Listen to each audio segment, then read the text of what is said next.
We are live. I need y'all to calm down on the sidelines so we can have a real interview right now. We are in public. You want to go in the car. It don't seem like we're wanted here. My baby was always wanted. But don't feel like Oh, I'm sorry. Camera. Action. Let's go. I'm right here. Alright.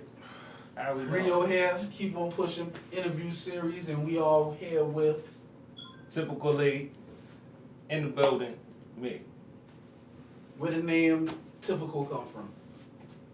So my name is Christopher, for those who don't know me. And Christopher is a typical name. My last name is Lee.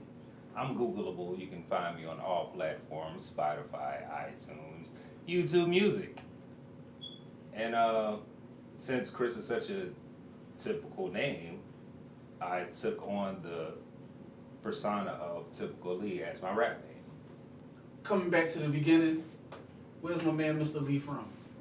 I'm from right down the street. Sangaree Zone. Sangaree grown, proud, tried, and true. That's where your whole life not coming from nowhere else, whole time right there in Sangaree. I popped and bounced around a couple of places. Did some time in New York. Did some time in Pittsburgh. I did some time in Oklahoma. Did some time in Atlanta.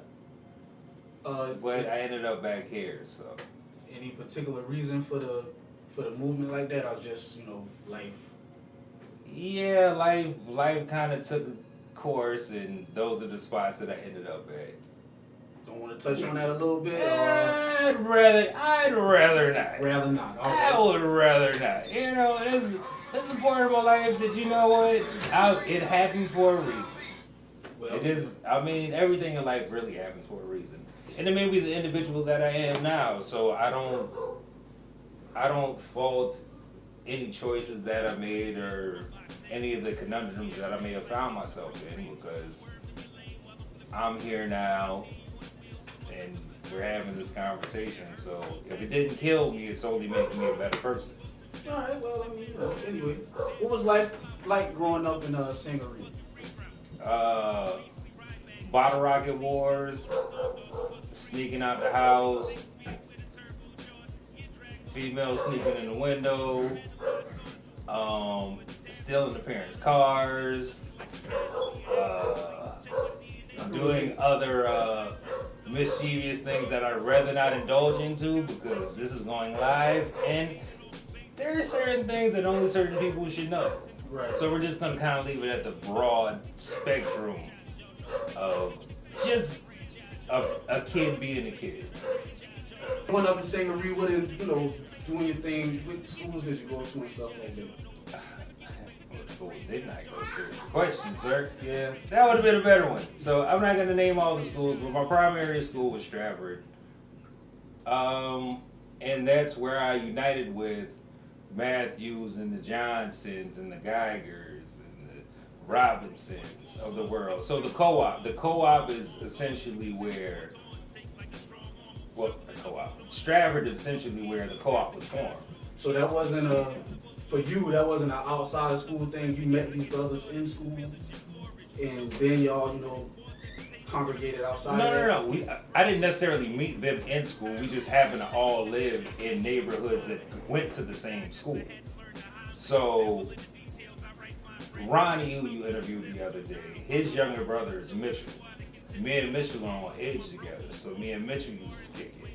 And the Ed Guy, who's coming up soon, we all kicked it. Shout out to Rick, shout out to Ham, shout out to Neek, shout out to Lou, shout out to the Hug.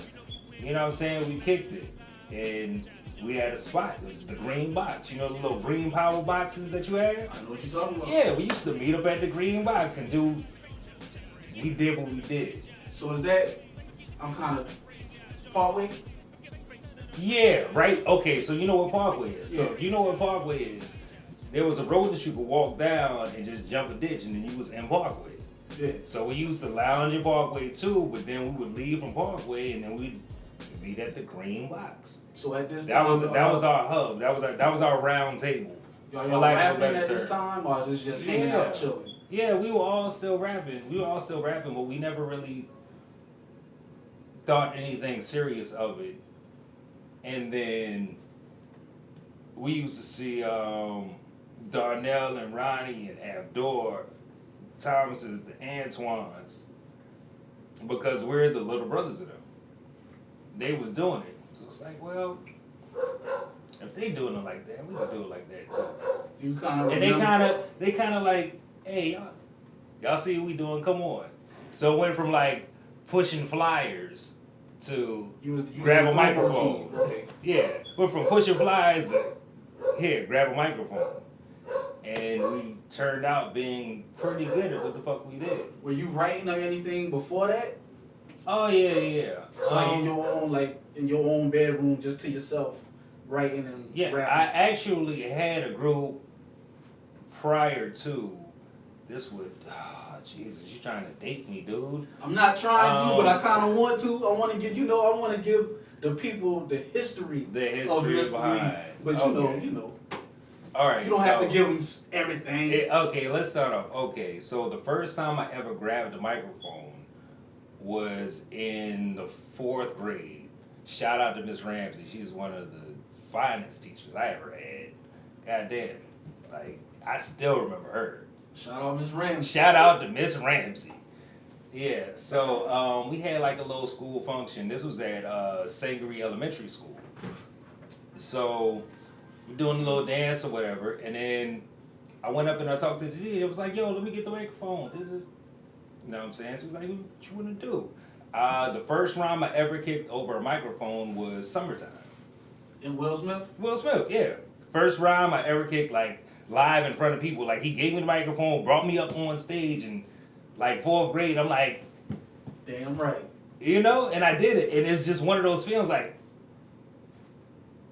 I want this feeling forever. Adrenaline rush type? Yeah, you know what I'm saying? That's why a lot of my references come to dope and opioids. Because I've never done those drugs, but from all the things that you hear about them, it's just a feeling that a euphoria that you can't get rid of. And once I got that euphoria of being on the stage and grabbing a microphone in front of people, I never wanted to let that go. Right. So I still have that to this day. Like, microphone, beats, on stage, me, let's go. So, I'm with it. So is it purely just the music, or is it also a little bit of the superstar in you that just wants to shine? Rather, like, regardless if music never came into your life, you still will be trying to shine or elevate in some type of platform with some type of genre of artistry. Sometimes, yeah, because I'm just naturally drawn and gravitated to these things. Like, there's one time I tried to dance, but fuck it, I got 2 left feet. You know? Right. Like, you know what I'm saying? Because I'm an 80s baby. So I came up through that whole, on the back end of breaking and all of that shit. I can't, yeah, no. I tried to sing. I thought I could sing. Right. Not for me. Found my niche. So once I fell into it, that's what I kept doing. It's like, oh, I can do this. Oh, I can make beats too? Oh, okay. And it just kind of elevated from there. And once I found my pocket, I still hold my pocket to this day. What was making your first beat like? Or when did that come about in the process? First beat ever made was in 94, 5 maybe? 4 or 5 maybe. And it was called Leave a Message. And the funny thing about you asking that question is that people to this day still ask me about that song. Right. Like, yo, you remember Leave a Message? You remember Leave a Message? Yeah, I remember Leave a Message, motherfucker. I was fucking copying it in my goddamn house and giving tapes to motherfuckers. Like, yo, check this shit out. Right. So because I felt so, like I said, I had that euphoria behind it. So was that like you giving the tapes to people? Was that just you trying to, hey, I want you to hear this, or was this already the business side of the music kicking in? You knowing that as an artist, hey, I got this, I need to also do this? No, it had nothing to do with business. I'm not gonna lie to you about that. It had nothing to do with business, and still to this day, it really has nothing to do about business with me. I just love doing it. Right. I truly enjoy just making music, and I know there's a business side to it, and that's kind of where I get torn in between shit. Like I know I have to be so professional and. You know what I'm saying? Kiss babies and shake hands and all this other shit. You know what I'm saying? Like, I don't want to do that. I don't want to do that. I don't want to do that. I just want to go out here, wrap my puppy off, and call it a fucking day. That's what the fuck I want to do. And I think that you should be able to I should be able to do that too. But if I'm dealing with other moving parts, there's a bigger goal at the end of the day. You feel a responsibility to your comrades to come through for them when you need it. You know, not just because I'm doing it because I just genuinely enjoy fucking doing music. Like I don't give a shit. I'll put out a tape every fucking year for the next 10 fucking years, sell 5 fucking copies. I don't give a shit. I don't have to sell shit. Look, I'll put it online for free. Just bump my shit. If you like it, you like it. If you don't, then you just didn't comprehend it.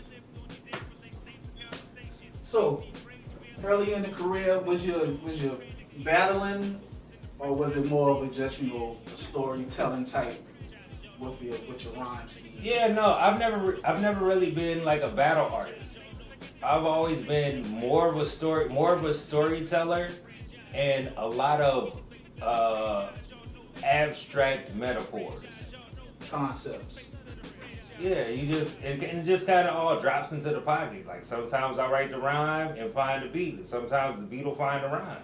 Right. There's no rhyme or reason behind why anything comes along. If you ask me about any song and how it came along, all I'm gonna say is I don't know. It just did, and that's literally how it is. Because some days I just be, oh, I got this beat. Okay. Yeah. Where does the inspiration come from? Or does like for me, I'll be sitting.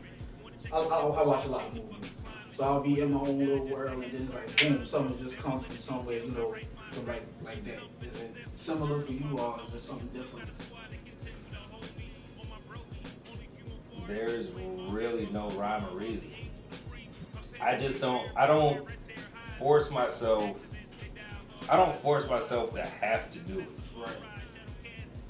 Because I don't think that's fair to the artist. That's in a general landscape of anything.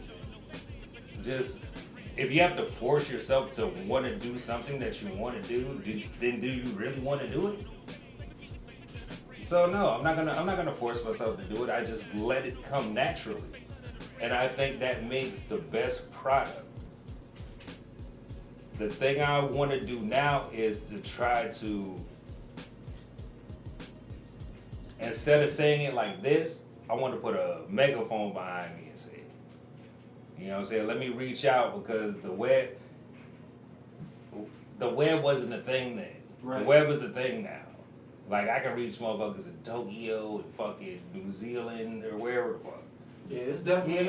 It's like a totally different thing. Like my first album that I ever did, I was pressing up CDs and selling them at the fucking mall. You know what I'm saying? $5 a pop. The hustler mentality, yeah, it worked. There's a whole new hustle now. You got to figure out the algorithm. Right. So being that you're from both sides of both eras, which one do you feel as though, because I sit and I think about the game, the way the game was, the 99s, 2000s, and being that, like he was saying, you could go to a mall with your product and actually get a little something for, just something to keep your hopes up. You know what I'm saying? You buy a sleeve of 1,000 CDs, but nowadays cut out some squares and put them in little plastic sleeves and be out there. You sell 20 copies, you already made your money back, and you good. And the people, and you still working. The people actually interacting with you, and they know you as an artist, as opposed to now, you're contacting way more people, but it's very not It's very impersonal. It's not. Yeah, it's not. I was just about to say that it's not as personable. So and that's one of the things that I miss. And the thing about the last run that I went on, which was probably about 5 or 6 years ago, I got to get real personable with people because I was out on James Island and I met a lot of people and they really supported, and I love each and every one of them for that. You know what I'm saying? Coming out to shows, if they couldn't make one, they would make the next, and we had a band and we was rocking and we was doing shit. You know what I'm saying? Just to printed up posters. You know what I'm saying? Still had hard copy CDs because I went retro with it. You know what I'm saying? Because the market was already online. Right. It was already online. I said, man, fuck that online shit. I'm going retro with this. You know what I'm saying? Printed up posters, T-shirts, CDs. Classic. Classic. Classic. Classic. Classic. Yeah, that we did a version of the Garbage Pail Kids with me and some of the bandmates. You know, is this a co-op? This was involved project? No, well, Darnell was on the track, and I think maybe Neek was on one of those tracks, or either he was on one of the ones before. I can't. Don't quote me on that. I don't quote me on that. Some of the guys. Some of the guys were involved, but you know what I'm saying. It was a lot more. A lot more of the musicians around Charleston that I had started to interact with. And we put together a project. And we put it out. And you know what I'm saying? We did our rounds and we did the Chitlin circuit and called it a fucking day. It was fucking phenomenal. It was fucking phenomenal. And when you that was a great fucking run. And that's the thing, like, I really enjoy those intimate settings. Like, I prefer those. Just because it's a lot more interaction with the crowds and you can kind of breathe a little bit instead of being like, you know what I'm saying, on your toes and you better be on your toes in some of these spots. Yeah, looking back and like, you know, yeah. I don't. Yeah. I'm just saying me and where my pocket is. That's what I prefer. Like I don't give a fuck. I don't give a fuck about none of that shit. Give me a microphone, cut some beats on, let's go. Anytime of the week. But what I would prefer to do, you know what I'm saying, the music farm downtown. Like that's ideal setting. Right. That's shows, fucking hip-hop. Ideal. Yeah, that's fucking Poor ideal house. setting. You know what I'm saying? Things like Real that. fans coming in who want to hear real music and just let the vibrations flow. Explain to people your style. I mean, you already told them abstract, but what are you coming across with this latest project that just came out a few days ago? Yeah, it's still very abstract. Shout it out one more And time. Theoretically speaking, the co-op 522.com is where you can download all of this musical content along with the past project that I was just talking about, Classic. Yeah, so it's still abstract, but it's more album structured. Right. Like there was let's try to make a structured album, which I've never fucking tried to do before. And so with the album structure, it falls into place. It fucking falls into place. It's literally a structured album. And I enjoy it. When you say structured album, are you meaning like does the music have a storyline from song 1 to song 10 or structured in the way that y'all structured in as okay, so you have your intro, then you have your second track, then you have your storytelling track, and then you have your You Can't Fuck With Me track, and then you have your love song track. You know, like structured. You make sure you hit all of the veins. So you know what I'm saying? You got your as opposed to like a freestyle type album where you just let it run and Yeah, I'm with you. I'm an artist, so I can understand what you're saying. You know what I'm saying? I'm right there with you. Did you enjoy making this project any more than the other projects that you worked on, or is it about the same enjoyment level? When I started doing it, it was said like, okay, I got beats here. Take these beats, make an album. And these are the beats that I'm dealt. Like there's no, like I can't swap out track 10 to get another track 10. Right. Like these are the beats that I have. Okay. Make an album with these beats. Okay. So I had to get out of my norm, because what I normally do is I just grab a beat, record a song, grab a beat, record a song, grab a beat, record a song. Then after about 30 songs, I'll be like, okay, well let me grab 7, 14, 32, 29, 18, like grab all these different numbers, slap them together, and here you go. So there's a lot of backlog. Right. There's a lot of backlog. But with this in particular, here are these beats, make an album. Alright. Challenge accepted, sir. The fuck you want me to do? That's what the fuck I'm about to do. I'm guessing this challenge And came I from Mr. Matthews. fucking did it. Came from Mr. Oh Matthews. yeah, it did. Yeah. It did. I fucking did it. And I really like the way it came out. I like the way it came out. Any of the other co-op members on the album?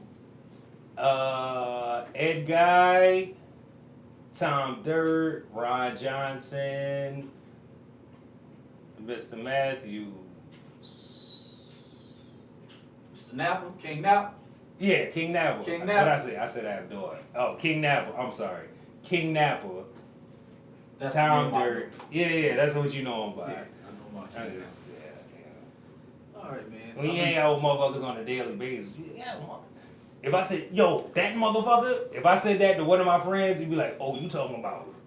They would already know. Right. I have to remember that I'm speaking to the public who Hey, you Don't talking have to a the guy that insight. don't know. yeah. You know?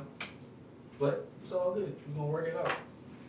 So, any shows? Have you been performing? Have you been, doing, Yeah, we do. We've been doing the meetings of the minds, and actually, this Sunday we're doing the meetings of the minds again. And on Monday, July 11th, we have a performance at the Poorhouse on James Island. 6:30 to 9:30. The whole conglomerate. We getting it in. We're gonna get busy, and then we have other Poorhouse shows lined up. I don't have those specific dates, and I really wish that I did. But I'm just a rapper. At this point in time, I'm just a rapper because. do you like the live shows more than, like being in the studio and just doing your thing? No, I can't say that I do. No. I can't say that I do. What's up with that? What's up with it?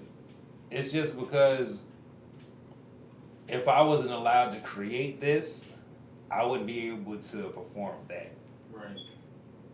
So I can't say that I appreciate it more. I mean, I like performing. I really love performing. Because like I'm out of the element. Like the average everyday me is just like, you're not gonna pay me any attention. But I'm gonna make sure you notice me when I grab a microphone and get on the stage. And that's how it should be.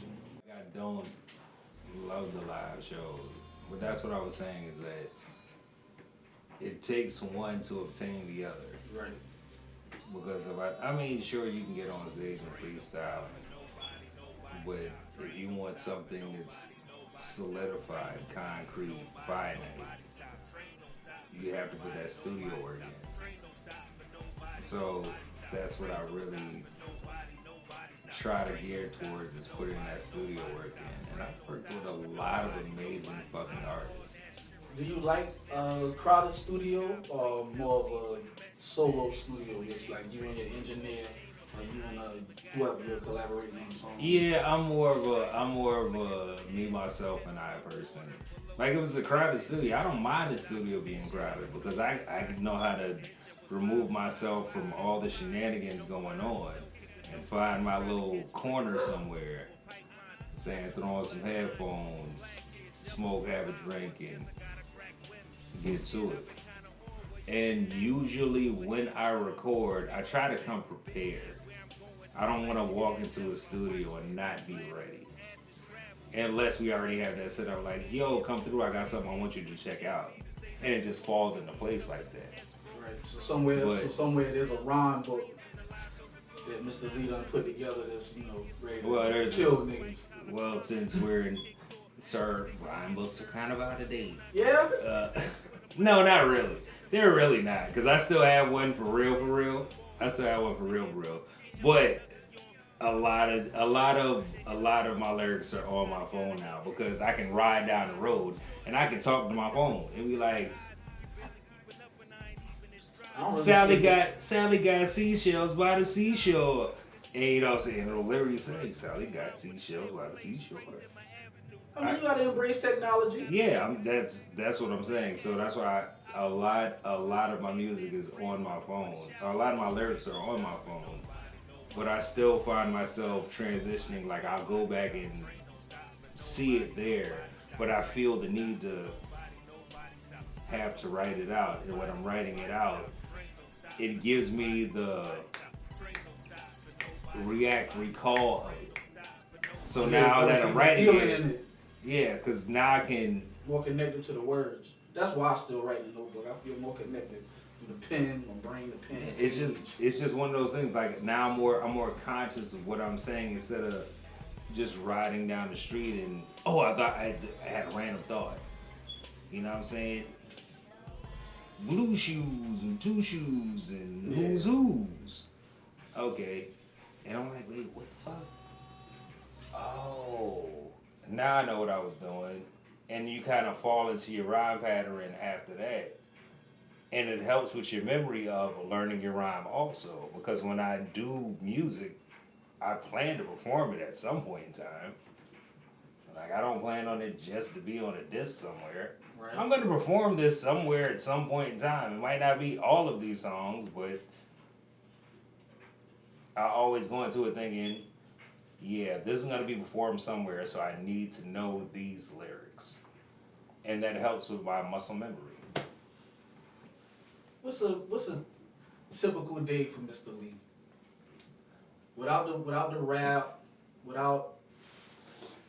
Why would you ask me that question, sir? So your people can get to know you.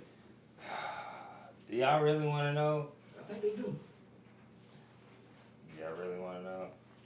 I don't think they really want to know. I'm not gonna say that. I just I work, I drink, and I know things. And that's my day. That's literally what it is. I work, I drink, and I know things. I'm a bartender, so I have a lot of conversations with a lot of people, and I get insight into a lot of different avenues, which I appreciate.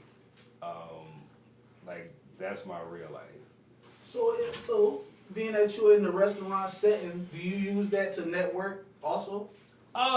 Shit, yeah. What's that like? I mean, talk to the people like what's networking. How does that conversation come up? People are just that friendly where the way you just talking or. Okay, so first and foremost, I'm an awkward individual, but you'll grow to love me. Right. And once I get indulged in conversations with people, I just find out about the who, how, when, whys, and whatnots. And I like to try to build relationships with everybody I come across, whether it's, hey, you got a tire company, or hey, you run a music studio, or hey, you sell cars, or hey, you're on television. There's nothing wrong with building relationships with those people. Not saying that I just want to use you for something, but if somebody's in need of a service that you have, let it be lucrative for everyone. Do you find it difficult to talk to people? Not even a little bit. I feel like I talk too much. Like, especially, I was just told that I ramble too goddamn much. So, apparently I talk too goddamn much when I start talking. So, I try to sit back in the corner and not say too much. I don't know. I don't know. The reason Don't start laughing. See, the reason hey, I now ask, you. the reason I ask because I do have that difficulty. I have that difficulty when we're in the, like in the nightclub setting. Yeah. And in this game, networking, like that is the catchphrase to the hip hop game. You're gonna hear that word more than any other word you're gonna hear. Networking. I meet people and I like people, and if you're a genuine person, I'm one also. And if we can get together and make some things happen, then why not? And if not, then if I catch you on the flyby, hey, you know what I'm saying? I'm gonna dab you up, I'm gonna tell you congratulations on being a better you than I met you 2 months ago. And I hope you say the same thing to me when you see me, and don't be just one of these crabs in the fucking bucket, like. And that's a terrible thing. Like, why do people do that? Be a crab in the bucket? Yeah, why do they do that? Why is that really that's really a thing? Very much so. That's really a thing. And I don't like it. Power dynamics, motherfucker want to feel like they the man, and you can't be the man. Like, it can't be two kings, and that other type of. At the end of the day, it's bullshit, nonsense. It really Tell yourself is. whatever you need to tell yourself to rationalize the fuck shit that you do. And that's just something else that you gotta navigate. If you rule in the jungle, why can't I rule the desert? I fall more into the why does it I'm just necessarily have to be a rule. We both bring things to the table, so let's compliment each other and just have a great Understandable. nation. The river splits us, but we both have to fish out the same hole. Yeah, I guess I'm in the minority because of obviously No, you're not in the minority. We're speaking the same language, but just a different comprehension of it. When it breaks down, because you're saying the same thing, you're just talking about hierarchy. Well, I think I'm talking about hierarchies, and you're just talking about the social construct. Right. But the social construct of it still breaks down into hierarchies. If we can all just figure out how to make it all balanced so everybody's happy without all the side eyes and neck jerks and, eye cutting, talking behind the back. If we could do that, I swear to you. I swear to you, we would be so much better off. Much better off. We would. But I'm just one person. I say that a lot. I don't use the derogatory term of Negro, and I try to tell everybody I talk to, hey, whatever you do in your spare time is fine, but just when you address me, don't address me like that. And that's the only thing I ask. I don't ask for a lot from anybody. I don't ask for anything from anybody, really. But that's the one thing I will ask you. Yo, like, hey, brother, cousin, homie, my man.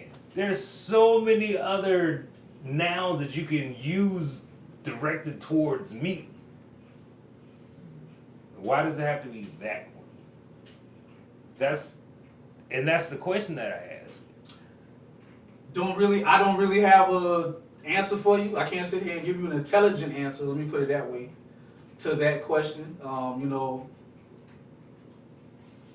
Habits, bad habits, not saying that they're something that you should continue to have. Let me put it this way. I respect your decision not to have that be told to you. So I will never say that to you because I know that is something that you don't rock with. I am going to use that word. Hey, it's going to be in my I'm dialect. Just saying me personally. But I respect that, and I I feel where you're coming from. And I'm not saying, I'm sure if you go back and listen to some songs from 2010, yeah, okay. Yes, I've said it multiple times before.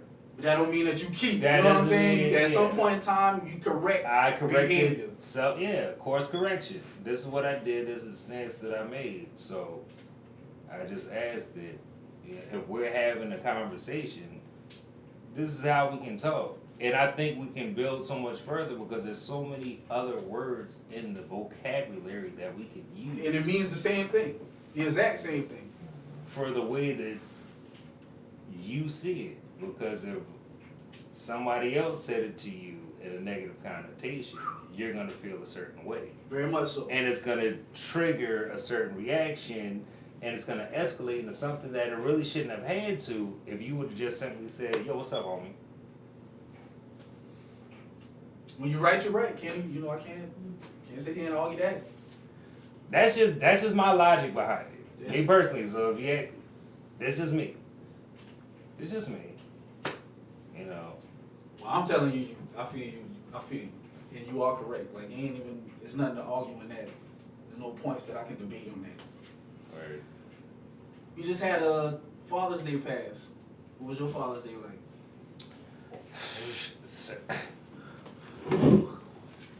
Oh shit! I guess I worded that wrong. No. Wait, am I still in the camera?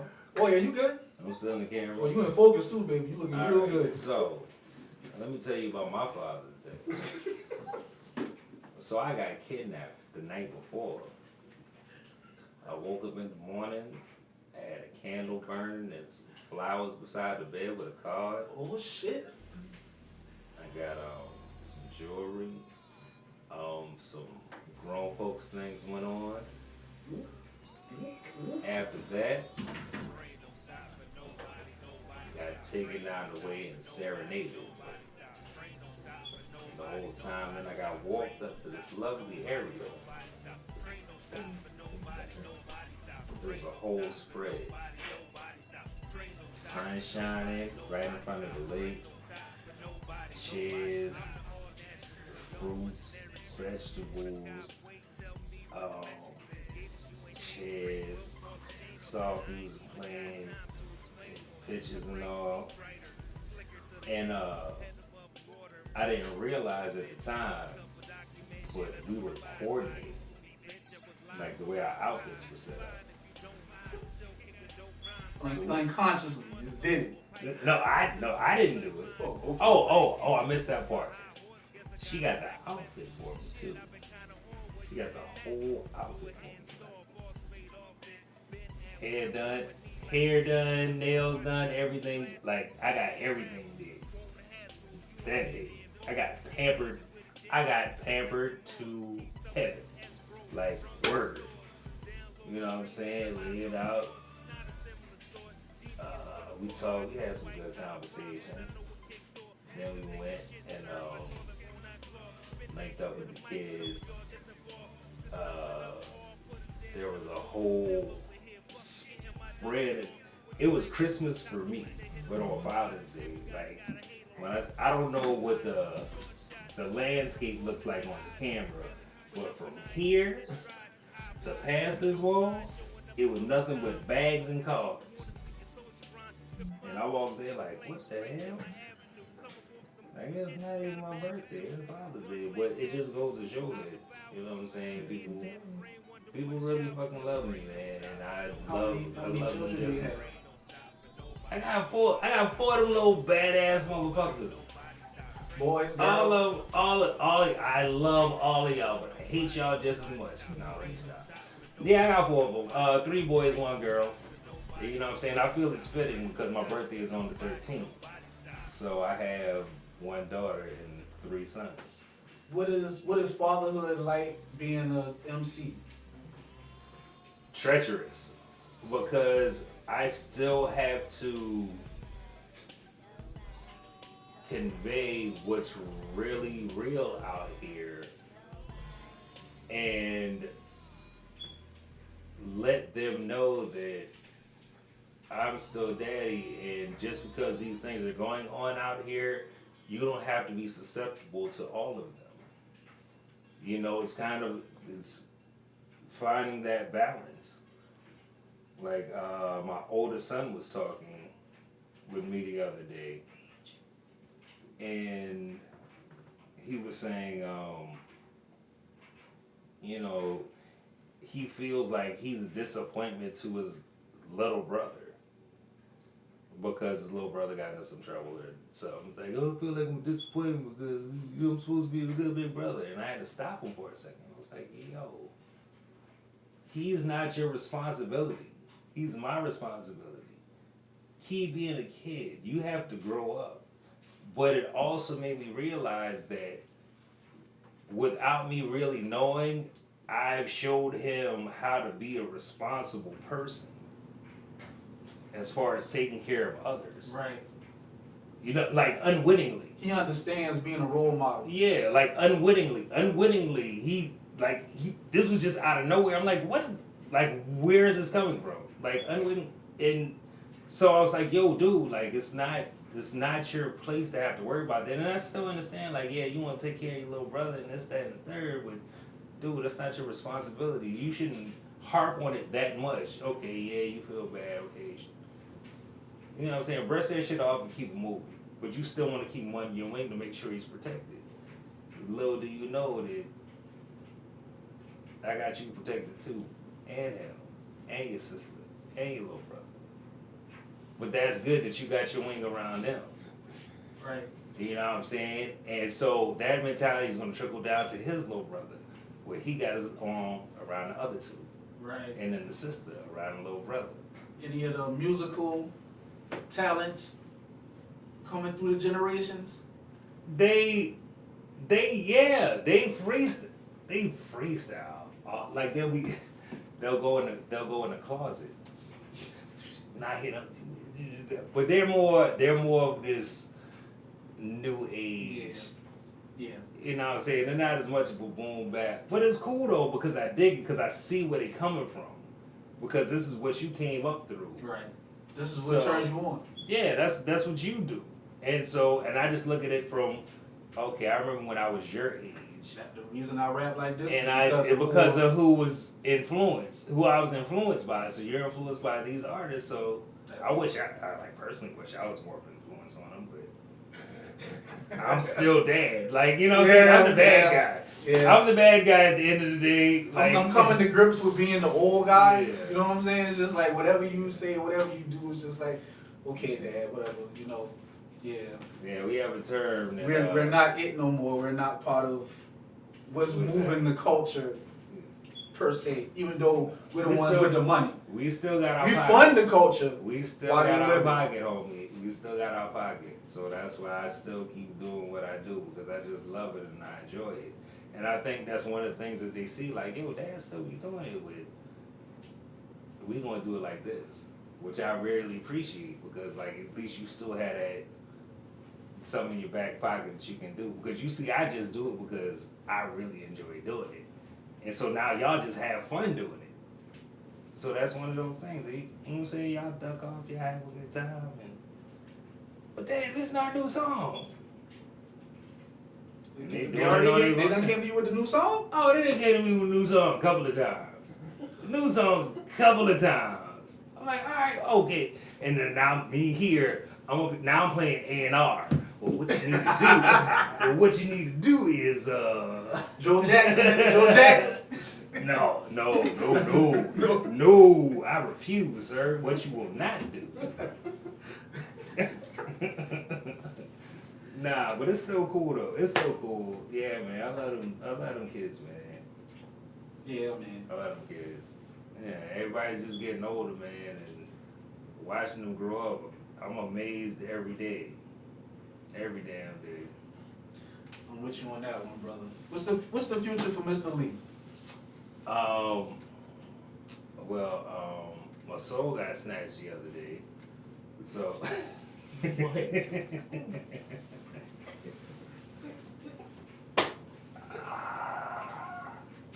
Can't go too far without soul.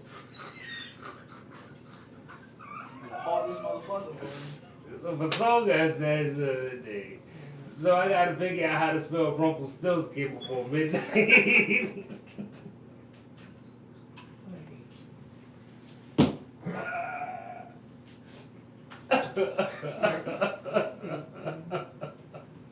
Alright, I'm sorry. What was the question again?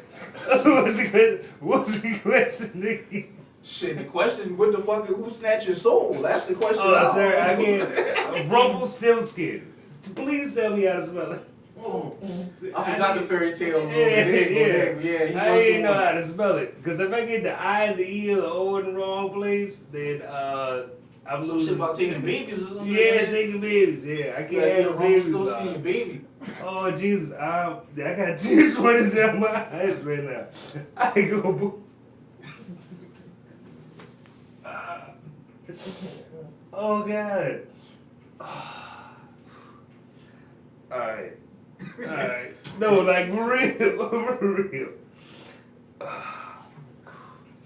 Alright, I gotta go back and Google. Alright. But the question So, was, what's the future for Mr. Lee? Oh, the future. Yeah, I mean, it's not determined, dude. Like, seriously. I really don't have any grandiose plans. I just try to kind of take it a day at a time and just enjoy it, man. Like, enjoy it for what the face value is of everything and hone it all in. You know, if you have too many expectations for the future, then if they don't come to fruition, then Nah, you disappointed. where does that, not necessarily disappointed, but because that all depends on the individual. Where does that set you up? You know, if you say, hey, I want to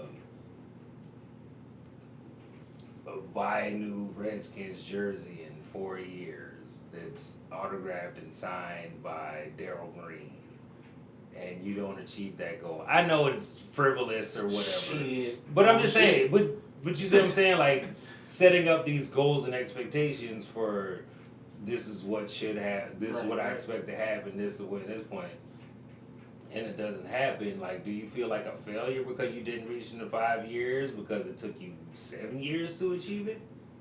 Do you, like, within yourself, do you feel like a failure? That's why I just take it a day at a time. Like, dude, if I got $200,000 in my bank account today and 20 in my bank account tomorrow, I still got to keep on pushing to make it happen. Do you feel like artists are more prone to depression type bouts, being that the arena that we play in is so open? You know. It's so No, kind I of wouldn't say public. artists are more prone to it. No, I mean they say if you're an artist that you're probably a little nutty, and I agree with that point. All artists are a little nutty, all of them. I don't give a shit whether you paint, you draw, you do animation, you shoot video, you rap, you sing, play piano, drums, saxophone. We're all fucking a little nutty. I mean, this is a fact. Yeah. Like, I don't need to take a poll on this. Like, this is what I know.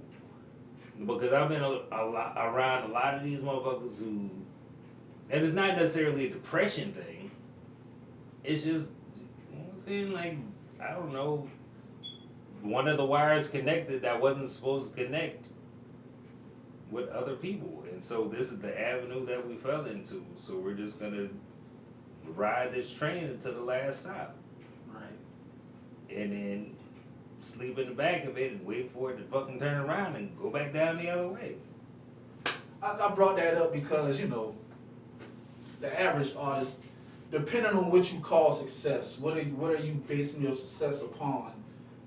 The average artist is really mostly just going to, be able to make some music, hand out some CDs, do some shows, and that's going to be your career. And most of us have these big, lofty ideas of being the platinum, multi-platinum selling artist, and you don't reach these goals in a time that can fuck with your No, that falls right back into what we were just talking about. I don't have any of those expectations. I just like doing music because I like doing music. So, if I sell one CD or I sell 100 billion CDs, I really don't give a shit. Because you know why? I'm enjoying just the creativity of making the fucking music.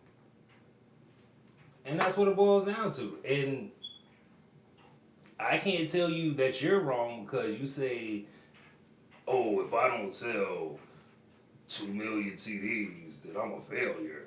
Hey, if that's how you feel, that's how you feel. I can't tell you you're wrong for that. I'm just saying for me, I just enjoy doing music, and I'm gonna keep doing it. I'm gonna be 117 years old, still like. I remember when I was 93, and my wife died on me. Like word, that's how I'm gonna be. That's how I'm gonna be. Like it's just one of those things. Like I don't like. Not that I don't care, but I don't give a shit. I don't give a shit. At the end of the day, I enjoy doing music, and I'm gonna keep doing it. And I hope that people can really ear just what I'm saying. Before we get out of here, promote the projects a few more times, just to let you know, for the people that wasn't So paying once attention. again, my name is Tipical. I'm sorry that you saw me shed tears of laughter today. I ain't no punk. You can catch me at thecoop522.com. That's thecoop522.com. The new album is called Theoretically Speaking. It dropped July 5th. If you don't have your pre-order, you can get your order now. Thecoop522.com. Once again, my name is Typical Lee.